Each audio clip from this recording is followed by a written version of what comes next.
عمران خان کا میں نے لاسٹ ایئر کہا تھا اگست سے سٹارٹ ہو جائے گا ہونا. ایکچولی یہ لاسٹ اگست سے تھا, یہ لاسٹ ایئر اگست میں ہونا تھا کام سارا. پھر کیا ہوا کہ ہمارے اندر دیکھیں جہاں اللہ کی طاقتیں ہیں نا وہاں شیطان نے بھی تو نے کہا ہوا ہے نا مجھے موقع دیں قیامت تک کا.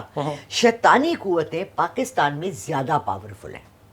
شیطانی قوتیں پاکستان میں ایک چھوٹے اسکیل پہ آ جاتے ہیں. ٹھیک ہے, آپ گھر سے بائک پہ نکلے, گھر میں ہیلمٹ بھول گئے اور آپ نماز پڑھ کر نکلے ہیں, آپ اپنی بائک پہ بیٹھے اور اللہ سے دعا کریں اللہ میاں کوئی نہ مجھے راستے میں روکے نا, میں نا 500 روپے کا چلان نہیں دے سکتا یا تنخواہ ملنے میں اتنے دن رہ گئے.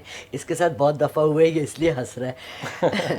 آپ دعا کیے جا رہے ہیں اللہ میاں اللہ یا رحمان و یا رحیم و میری مدد کرنا, میں لیکن آگے وارڈن آ گیا. وارڈن نے تو اپنے 500 لینے ہی ہیں لینے ہیں. کیوں؟ وہ اس کے پیچھے کیا قوت ہے؟ شیطانی قوت. اس نے تو رشوت لینی ہے نا آپ سے چھوڑنے کے لیے. وہ 500 تو حرام ہے, اس نے چلان نہیں کاٹنا آپ کا. اس نے کہنا ہے جی مجھے دے دو, چلان کاٹوں گا تو 1000 روپے کا کاٹوں گا. تو کس کی دونوں قوتیں ہیں.